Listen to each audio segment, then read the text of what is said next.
commencer. Alors, je suis Martine Delvaux, je suis une des auteurs du livre, mais je suis aussi la co-directrice avec Valérie Lebrun de la collection des Pumes Les Vigilantes, dans laquelle ce livre est publié. Donc, on m'a demandé de présenter la collection. C'est le deuxième titre qu'on publie. C'est une collection qui est féministe et qui publie des objets qui sont un peu des ovnis, donc des objets qui ne cadrent pas avec le discours académique, qui sont des objets singuliers. Et il me semble que le livre La fin et le début de l'histoire, autour de l'œuvre d'Andréline Beauparlant, est un parfait exemple du genre d'ouvrage qu'on essaye de mettre en avant. Et c'est un peu ce dont on va parler toutes les quatre. On va essayer de parler de l'approche qui a soutenu la production de ce livre et l'exposition et la rétrospective qui l'accompagne. Donc voilà, on va y aller à tour de rôle. Je dois faire des remerciements, évidemment. Je remercie Patrick Poirier des Pumes, Valérie Lebrun qui a révisé le manuscrit avec nous, Aurélie Pensy qui en a fait le design graphique, une étape importante dont Monique va parler, la Galerie de l'UQAM qui a permis de subventionner tout ça et la Cinémathèque qui nous accueille. Voilà, merci. C'est à moi là? C'est à toi. Alors, je te passe le Bonsoir, merci d'être là. Je serai brève. Alors, Martine disait on va commencer, mais en fait, on finit. C'est assez étrange de penser que j'aurais à parler de quelque chose dont je parle depuis 4 ans et que ce soir c'est la dernière fois. Et ma grand faute du bon Dieu, je pense que je ne sais pas quoi dire. C'est ça, en gros. Alors, je vais partir d'un autre point de vue, celui de la recherche-création. À l'origine, c'était un projet de recherche-création entre Martine et moi. Et donc, il y avait cette nouvelle collection aux Pumes qui offrait cette possibilité d'arriver avec ce qu'elle a appelé un ovni. C'est volant, mais c'est très identifié. Alors, ça, c'est le premier incident. Le deuxième, c'est Olivia Boudreau qui, un jour, est venue chez moi avec Andréline, et Andréline avec ses dessins. Et Andréline a posé la question, qu'est-ce que je fais avec ça? Et c'est très vite devenu, j'ai contacté Martine, et c'est très vite devenu, qu'est-ce qu'on fait avec ça? Et en recherche-création, il faut bien dire que la question ne vient pas du chercheur, elle vient d'une œuvre. Et qu'on retourne et on reprend le chemin. Alors, qu'est-ce qu'on fait avec ça? Pour moi, est devenu très vite comment on montre ça, comment on regarde ça pour à la fois lui donner toute sa place. Et c'est une place qui était très dangereuse en autant que j'étais concernée. Il ne fallait surtout pas faire appel aux bons sentiments. Il fallait vraiment garder cette tension entre ce qui est fragile, donc nous allions vers ce qui est fragile, et ce qui est en même temps très fort. Comment rencontrer une œuvre et comment rencontrer cette œuvre-là. Donc, en gros, c'est comme ça que ça s'est passé. Et pour y arriver, on a convoqué des gens, d'autres artistes, qui sont allés visiter Andréline dans son garage, parce qu'elle a fait ses dessins dans son garage, dans le fond de la cour, et qui ont commencé à travailler avec elle, à lui poser des questions, à réagir à ses propos, à revenir à la charge. Alors, elles ont travaillé pendant plus qu'1 an, et après, on est revenu à la case départ. Qu'est-ce qu'on fait avec ça? Et comment on présente ça? Et c'est à partir de ce moment-là qu'on a contacté la Cinémathèque, en disant, on présente ça possiblement avec ce sur quoi ça s'appuie, puis en fin de compte, ça s'appuie sur rien du tout, pour bien comprendre, mais on le raisonnait un peu comme ça, et se dire qu'il y avait quand même un contexte extrêmement foisonnant, et que c'était les films, entre autres. Et on est arrivé aussi au constat que ce genre d'exercice-là ne pouvait pas se passer de publication. Mais quelle publication? Parce que c'est pas un catalogue d'exposition. Pourtant, ça présente un aspect, un pan très important de l'exposition. Mais c'est pas un catalogue. C'est un projet qui va au-devant d'une œuvre et qui tente de la cerner et en même temps qui prête attention aux questions possibles que cette œuvre-là pose, qu'elle soit en dessin ou au cinéma. Alors, vous avez maintenant la publication en main. Et dans le processus de recherche-création, il y a le bout de l'affaire qui est le contenant doit rencontrer le contenu. Et c'est là qu'on fait appel à des graphistes qui sont formés pour ça. Et là, Aurélie Pensé est ici, je vous la présente. Si à un moment donné, vous avez des questions à lui poser sur tous les détails du cheminement, des rencontres avec tout le monde, elle sera là aussi pour répondre à vos questions. Alors, on a décidé de suivre un plan très très simple, chacune 5 minutes et chacun notre partie du livre. Alors, dans le livre, moi, ma partie, ça s'appelle « Aller vers ce qui est fragile ». Je vous invite à en faire autant. Et je passe le micro à Isabelle, qui, elle, avait une partie qui s'appelait « Regarder ». Regarde. Regardez-moi ça. Bonsoir. Donc, moi, en fait, quand je suis rentrée dans le projet, il est arrivé plein de choses. Je travaillais au Belgo à ce moment-là. Je faisais partie d'une galerie qui s'appelait Les Territoires, qui avait un lieu physique. On devait trouver quelqu'un pendant que j'étais dans les territoires pour occuper ce lieu-là. Nous, on avait besoin d'un local. Et tout le long du cheminement, il est arrivé plein d'heureux accidents comme ça qui ont fait qu'on peut être ici ensemble ce soir. Et dans tout ce cheminement-là, la seule chose qui était au cœur de ça, c'était nous. C'était notre amitié, c'était la filiation qu'on avait. Et on n'arrêtait plus de se dire, mais on est donc bien chanceuse. On est donc bien chanceuse de s'être rencontrés. Et même si j'avais aucune idée au départ de comment le projet allait avancer, je savais qu'il fallait que je reste avec ces femmes-là inspirantes. Et quand j'ai décidé en fait, je me suis un peu imposée au départ, je voulais vraiment faire un documentaire dessiné sur André-Lyne.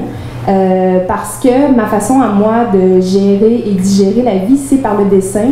Et j'avais envie d'entrer comme elle rentre en symbiose, elle rentre en communication avec les gens qu'elle aime. Dans ses films, j'avais envie de faire la même chose, mais avec André-Lyne. Donc, à la blague, on disait qu'on avait un peu inversé les rôles. Elle devenait artiste visuelle, je devenais documentariste. Et je suis allée en fait avec... Je l'ai copié. Donc, j'ai été sur 4 ans dans son garage, à lui poser des questions, sur comment elle pose des questions, à savoir comment est-ce qu'on peut toucher des questions dans ses films et dans l'exposition, vous allez voir, qui sont aussi fragiles et, comme Monique disait, sans tomber dans du misérabilisme, sans tomber dans de la pitié. Et la réponse, c'est avec l'amour. Donc, c'est avec l'amour et l'empathie. Et je pensais pas tomber dans ces zones-là ce soir. Mais en fait, c'était juste de m'ouvrir finalement avec André-Lyne et de poser plein de questions. Et j'ai commencé un tournage avec mes crayons, ma tablette, dans les lieux. Donc dans le livre, vous allez voir l'intimité d'André-Lyne, l'intimité de l'atelier, donc tout ce qui était un peu dans le hors-champ. Et j'ai aussi été grappiller des images dans les films, particulièrement Les Trois Princesses, qui est le premier film. En fait, c'est ce qui a... Mon entrée dans l'univers d'André-Lyne s'est faite par là. Et donc, je suis repartie sur ce chemin-là aussi. Et c'était un peu à la fois de raconter mon cheminement dans ma découverte de ton travail, mais aussi le cheminement de nous tous ensemble. Voilà. C'est très pastoral, hein? C'est mon moment... Mon moment pastoral. Bon, moi j'étais un peu l'outsider de cette affaire-là quand même, il faut le dire. Hein. Je suis quand même celle qui ne travaille pas les images. J'étais la seule qui travaillait le texte. Et il y a toute une étape bon, il y a des traces dans le livre, mais elles sont légères, mais l'étape au territoire, où on a été tout un ensemble, un groupe de femmes, à partager notre travail, à le partager en écho à celui d'André-Lyne. Et toutes ces femmes-là étaient artistes visuelles, donc j'étais vraiment la seule avec mon stylo. Et j'ai écrit un texte qui était un peu comme un millefeuille, donc sur des feuilles transparentes, des fragments que j'ai enlignés, qui étaient des citations, des mots que j'entendais prononcer, que j'avais entendu prononcer par ces femmes-là, tirés des films d'André-Lyne, tirés de mon propre, tirés de moi, et je les avais superposés. Bon, ça donnait l'idée d'un texte. Quand est venu le temps de travailler sur le livre, évidemment, ça m'est resté, cette idée de la superposition, et je me suis rendu compte que je voulais peut-être aborder le travail d'André-Lyne comme j'aborde mes romans ou mes essais, en allant piger ses mots à elle. Et Andréline a eu la très grande gentillesse, mais sans doute un peu naïvement, je crois, oui. De me passer ses carnets, donc tous les carnets de notes qu'elle avait et qui la suivaient pendant l'écriture des films et pendant l'écriture, toute la période du dessin, donc des dessins que vous allez voir dans la salle d'exposition. Et elle m'a dit, je ne sais pas s'il y a quelque chose à faire avec ça, encore une fois. Ben, il y avait plein de choses à faire avec ça. Donc évidemment, j'ai pris les carnets, je les ai lus et relus, et j'en ai tiré des bouts de texte. Donc quand vous tombez sur mon texte, tout ce qui est en italique, ce sont des mots d'Andréline que j'ai filés, que j'ai tissés, en lui parlant à la deuxième personne pour essayer de trouver une porte d'entrée dans son travail, qui est la porte de l'amour. Je pense que tu as raison. Je pense que c'était une porte qui passait par l'affect. Je voulais essayer de penser son travail comme je pense celui d'Annie Ernaux ou de Marguerite Duras, ou vraiment lui accorder le statut d'écrivaine. C'est pour ça que les carnets ont été si importants pour moi. Donc pas juste les scénarios, pas seulement les dessins, pas seulement les films, mais aussi tout ce qu'elle écrit et que personne ne voit, un peu comme les dessins cachés. Ben, il y a des mots cachés d'Andréline Beauparlant aussi. Et moi j'ai écrit à partir de ces mots-là. Voilà, en gros c'était ça.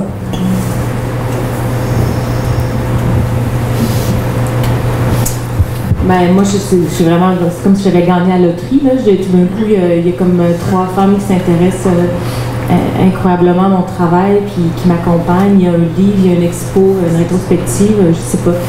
C'est incroyable, incroyable. Fait que je peux juste les remercier, ces 3 femmes exceptionnelles qui sont arrivées dans ma vie, qui ont tout changé. Là. Comme j'ai dit l'autre jour, c'est comme une bombe, là, mais une bombe incroyable, une belle bombe, une belle explosion dans ma vie. Fait que moi, ma partie dans le livre, c'est les dessins. Puis mon travail de dessin, je l'ai commencé il y a 10 ans, un peu en cachette. Puis à un moment donné, je pense qu'il y en a eu trop. Puis c'est là que je suis arrivée et j'ai dit, ben, qu'est-ce qu'on fait avec ça? Parce que là, il y en avait vraiment trop, là, je savais pas où les mettre. Puis en même temps, j'avais pas fini de dessiner, j'avais encore envie de dessiner. Puis cette pulsion-là de dessiner est arrivée, surtout quand je faisais mon dernier film, Pinocchio. Tout d'un coup, j'étais coincée dans le scénario, j'y arrivais plus, mon frère arrêtait pas de disparaître, puis j'ai commencé à dessiner mon autre frère pendant ce temps-là, donc j'avais l'impression, je le réalisais pas, mais je perdais un frère, j'en trouvais un autre, j'en cherchais un, il y en avait un autre qui arrivait, donc je me suis mis, on peut dire compulsivement, je pense que j'exagère pas quand je dis ça, à dessiner mon jeune frère longtemps, puis j'avais besoin de dessiner longtemps parce que c'était une conversation que j'ai commencé toute seule avec lui, je pense, puis en même temps se mêlait à ça l'apprentissage du dessin et de la peinture, parce que je viens pas, c'est pas mon métier, c'est pas ce que je faisais. Isabelle a assisté à ça, Isabelle m'a aidé aussi, m'a conseillé, Monique, 2 peintres super importantes, qui m'ont aidé, encouragé. Puis donc pendant 10 ans j'ai fait ça, puis à un moment donné ça y était, il fallait faire quelque chose avec ça, il fallait que je sorte ça de là. Et moi aussi je me perds dans ce que je m'en vais, mais voilà, c'est ça. Il y a des dessins qui sont là, puis moi je préférais, je me dis tantôt, tu sais, peut-être que la conversation on pourrait la finir peut-être après, tranquillement dans la salle si on veut, puis on peut peut-être parler de ça, parce que j'ai pas tant de mots que ça à dire, mais plutôt peut-être aller regarder, puis on fera peut-être un tour, quelque chose comme ça, si jamais, après. Voilà, merci. Oui, alors, c'est votre tour. S'il y a des questions, on les attend. Pas avec impatience, avec beaucoup. Et s'il n'y a pas de questions, à peu près 1 minute, on s'en ira dans la salle et on laissera Sébastien nous poser les questions ou nous les faire poser. Robert? Des moments de désaccord sur certains points de détail. As-tu eu des moments où il y a eu des moments d'interprétation différentes qui ont fait dévier Isabelle vient de répondre à ça. Oui, ben, quand tu étais là, des fois. Mais des fois, tu n'étais pas là. Robert, le vecteur du désaccord. Non, sérieux.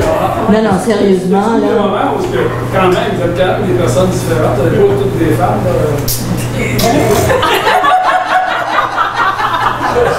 Elle était pas pire. Je comprends ce que vous dites. Oui, très bien. Écoute, désaccord, en tout cas, moi, je n'ai pas senti. Par contre, il y a des moments où je me dis, mais on fait quoi, là, au juste, avec ça? On s'en va où avec ça? Il y a des moments où il n'y avait plus de prise, là. où on pouvait se regarder et dire, OK, ça c'était peut-être une étape. C'est quand même 4 ans de travail.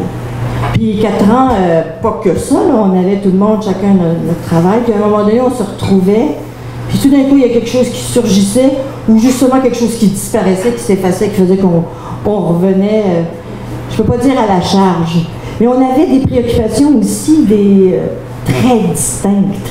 Hein? Andréline, par exemple, je vais répondre pour toi. Là. Il y a quelque chose qui est arrivé à un moment donné. Non, mais c'est important parce qu'elle a fait 10 ans de dessin, mais pas la peinture. La peinture est arrivée après.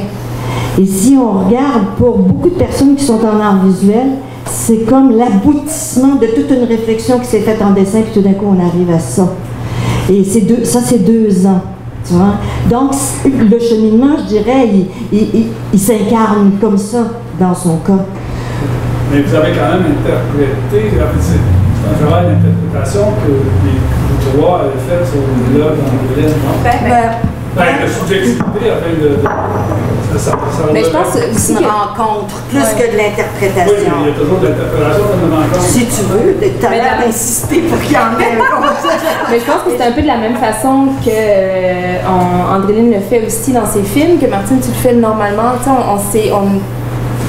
Ça s'est fait naturellement aussi. Le fait que ça s'est fait sur 4 ans, on s'est aussi un peu habitué, puis on se connaît, puis on sait les réflexes. Des fois, on sait quand il faut peser la pédale douce, quand il va y avoir un dépassement, mais on l'accepte, ça fait partie de nous. Puis c'est pas qu'on était doucereuse, là, on était capable d'avoir des opinions, mais ça se peut être dans le respect. Être un doux bulldozer. J'aimerais vous entendre sur l'aspect quantitatif qu'on sent très bien dans l'exposition, évidemment. Est-ce que c'est un parti pris d'exhaustivité ou alors est-ce qu'il y a eu une sélection qui a été faite dans un corpus encore plus considérable que celui-là? Et si oui, au nom de quoi on choisit à l'intérieur de celui-ci plutôt que celui-là? En fait, on savait qu'il y en aurait beaucoup, puisque, en quelque part, la quantité fait partie de la démarche. Tu m'arrêteras si tu veux. Bon, très bien. On a travaillé, Andréline et moi, avec une maquette. Et on avait tout à l'échelle parfaitement. Et on a travaillé pendant 3 semaines à la maquette. C'était assez bien placé. Et je pense finalement, avec le recul, que la maquette, c'est ce qui nous a permis de dormir pendant ces 3 semaines-là. On avait l'impression que c'était réglé. On avait bougé des murs, enlevé ceci, ajouté cela et tout, et ça nous semblait. Mais je répète, la quantité faisait quand même partie de, je dirais, pas la démonstration, mais quelque chose qui montre l'insistance, il y a une fébrilité là-dedans, il y a une recherche. Comme dans chercher quelque chose, quelqu'un, ou se chercher soi-même, quoi qu'il en soit, qui passe par la quantité, mais laquelle il n'y avait pas d'exhaustivité d'annoncer. Et sur la maquette, on avait placé les choses, et si bien que quand on est arrivé à la Cinémathèque, Claudine, qui est une professionnelle, avait pris la maquette avec les assistantes, et tout était au sol. Si on avait eu du souffle, puis le mur, on aurait pu faire... Ça aurait été placé comme sur la maquette. Alors avec Andréline, on a commencé et c'était le fun. 1, 2, 3, rendu au 4e, ça ne marchait plus. Et là, le vrai travail a commencé et Andréline disait, on se dit tout, là. On se dit tout. Je disais, j'aime pas ça, comme ça, etc., etc. Et ça a été ça pendant 4 jours. Et à chaque fois, parfois, on a l'impression que c'est fini, puis tout d'un coup, on disait, non, c'est pas comme ça. Ça va être placé comme ça, ceci, cela. Donc, jusqu'à la dernière minute, l'accrochage s'est négocié. Ce que je dirais, par contre, ce qui était très important, c'était la matérialité de ces dessins-là, de respecter les gestes de ces dessins-là, et l'affirmation et la fermeté de ces gestes-là.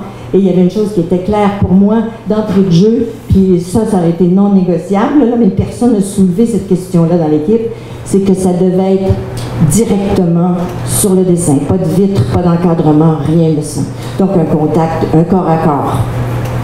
Donc de ne pas perdre cette matérialité-là parce qu'elle fait partie, je pense, de ce qu'Andréline montre de son travail, puis de son rapport à cette recherche. Moi, j'ai une question. Mais sinon, juste rapidement, je voyais aussi une espèce d'adéquation entre quand on travaille dans un film. Maintenant que je suis documentariste, je peux vous en parler. Il y a beaucoup de matériel qui va être pris, puis après, il y a un montage et il va y avoir des séquences ou pas qui vont être faites après. Mais je pense que c'est dans ta façon de travailler aussi. Oui. Par exemple, pour son prochain film, tu avais 150 heures de montage après un premier ménage. Donc, je pense que c'est quelque chose qui est dans une espèce pour respecter l'impulsion d'André Lynn et son foisonnement, on devait le montrer aussi. Et le fait qu'il y en ait beaucoup, je trouve que ça fait un autre effet que si on avait eu seulement un avec un éclairage très dramatique. Alors que là, dans l'ensemble, c'est aussi comment est-ce que de vivre avec quelqu'un handicapé comme ça, ça nous prend, puis donc c'est une espèce de, je sais pas, moi je le voyais comme c'était plus en lien avec la façon que tu as pu vivre avec lui, comment ça peut te remplir, comment ça t'a rempli dans le cheminement aussi. Puis de raison, puis de la façon dont je travaille aussi, parce que c'est vrai, tu sais, je le dis, je suis lente, je travaille lentement, longtemps, en général, dans mes documentaires aussi, c'est comme ça. Puis ça a été la même chose avec le dessin, puis la peinture, c'est des processus lents. Moi, est-ce que je peux dire quelque chose de féministe? Oui. Jusqu'à maintenant, c'était pas... Jusqu'à maintenant, non. Quand même. Pour moi, c'est important qu'on valorise, qu'on voit qu'on constate à quel point c'est riche la répétition, le geste répétitif d'une femme. C'est quelque chose qu'on reproche beaucoup aux femmes, de se répéter, de ne pas se renouveler, on le dit aux écrivaines sans arrêt. Moi, je trouvais que le geste répétitif est justement dans ce foisonnement, cette urgence d'un geste qu'on continue à remettre sur la table tout le temps. Pour moi, c'est profondément politique et féministe. Nicole. On parle comme ça de surgissement, de quelque chose qui semble un peu nécessité. Je comprends ça. Moi, quand je regarde les dessins, je trouve que c'est pas du tout des dessins qui viennent de nulle part. C'est des dessins il y a un vocabulaire, il y a des structures, il y a de la syntaxe, il y a des choses qui sont comme quand même maîtrisées, il y a de la maîtrise derrière tout ça. Puis j'aimerais ça savoir comment tu en es venu à faire ces dessins-là avec cette maîtrise-là, ou ces tableaux-là aussi, parce que tu as dû être nourri à quelque part. C'est quoi tes sources, tes intérêts en art?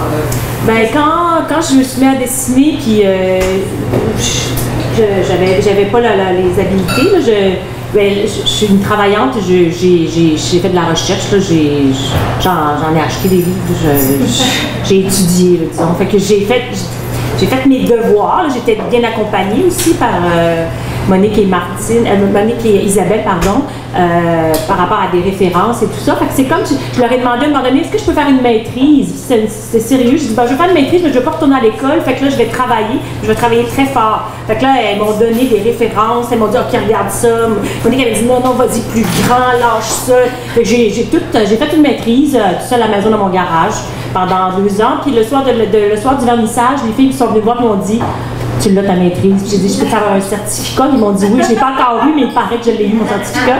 Fait que c'est ça, j'ai fait ça de cette façon-là, en étudiant, je dirais, puis en faisant beaucoup. On va confier la rédaction du mémoire à Martine. Il va être féministe en même. Est-ce que, Andréline, quand même, tout ton travail de recherche comme directrice artistique, tu es tout le temps dans l'art, dans la représentation, dans le cadre, donc j'imagine que ça nourrit aussi... Je pense que tout ça finalement finit par pas mal se nourrir, puis être tout le temps un peu proche, c'est tout le temps un peu ma méthode un peu documentaire, en cherchant longtemps, en essayant de m'approcher, en écoutant longtemps, puis... oui, je pense que tout ça, c'est bien nourri un après l'autre, là. Vraiment. Ouais. J'ai eu le plaisir de travailler avec vous. J'ai été assez impressionnée par, j'aime pas le terme synergie, mais en fait, la collaboration que vous avez eue. Puis je voulais savoir justement, dans votre travail de collaboration, comment vous avez vu la partie de chacune, le rôle de chacune, et puis le fait aussi que chacune crée quelque chose, puis il y a une intégrité à cette création-là. Comment vous avez géré ça? c'est assez. Moi, je vais répondre juste un petit peu, puis après chacun votre tour. C'est quand même quelque chose d'assez exceptionnel.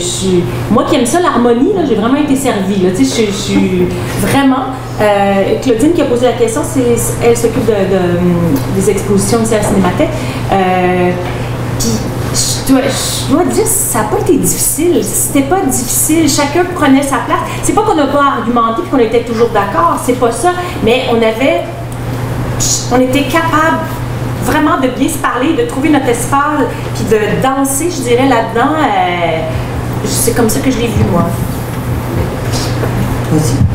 Mais en fait, j'allais dire, je pense que le fait aussi qu'on, en tout cas pour ma part, je pense que c'est la même chose pour Martine et Monique, on était là pour Andréline aussi. On croyait tellement en elle, on croyait tellement au dessin, on croyait tellement au projet, on savait qu'elle aurait sa maîtrise, même si le certificat n'est pas encore là, que pour nous, c'est quoi mes forces à moi pour pouvoir l'appuyer. Et ça s'est placé un petit peu chacun de nos côtés.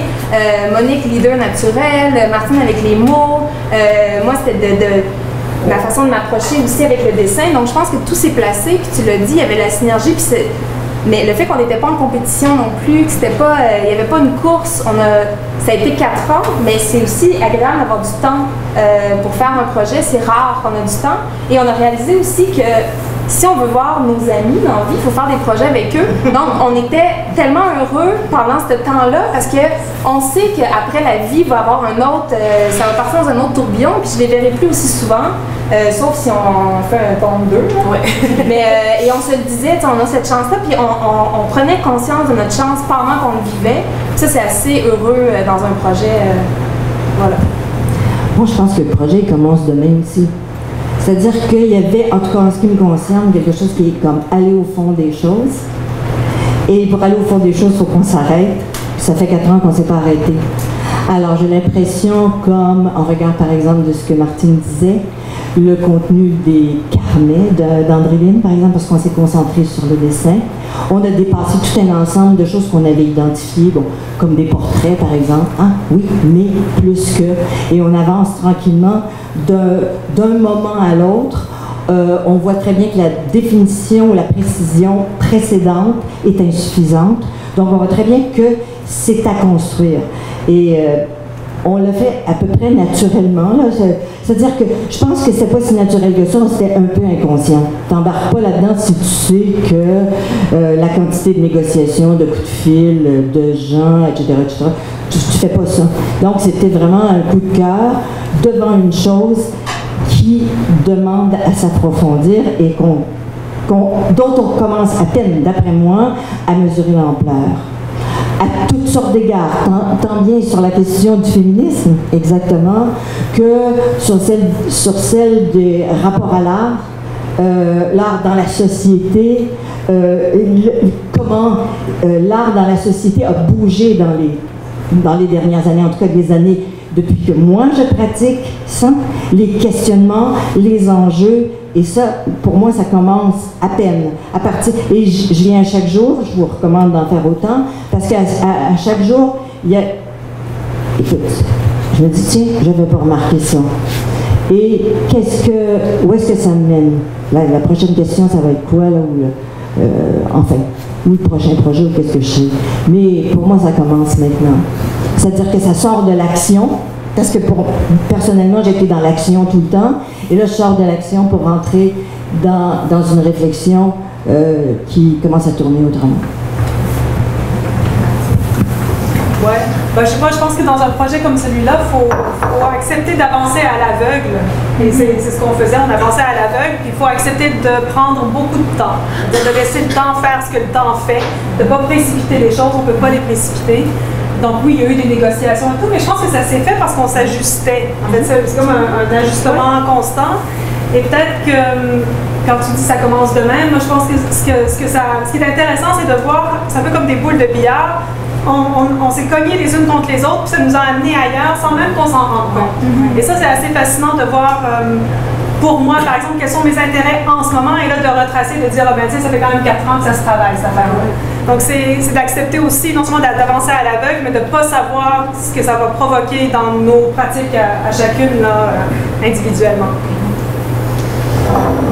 Ça demandait ça, d'ailleurs, parce qu'à un moment donné, on a eu un projet ouvert, plus vaste. On a des collaboratrices, dans la publication, vous verrez leur nom, toutes ces femmes qui sont allées travailler avec Andréline dans le garage, la rencontrer et tout et tout.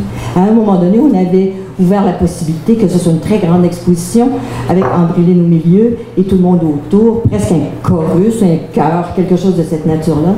Et ça s'est avéré absolument impossible.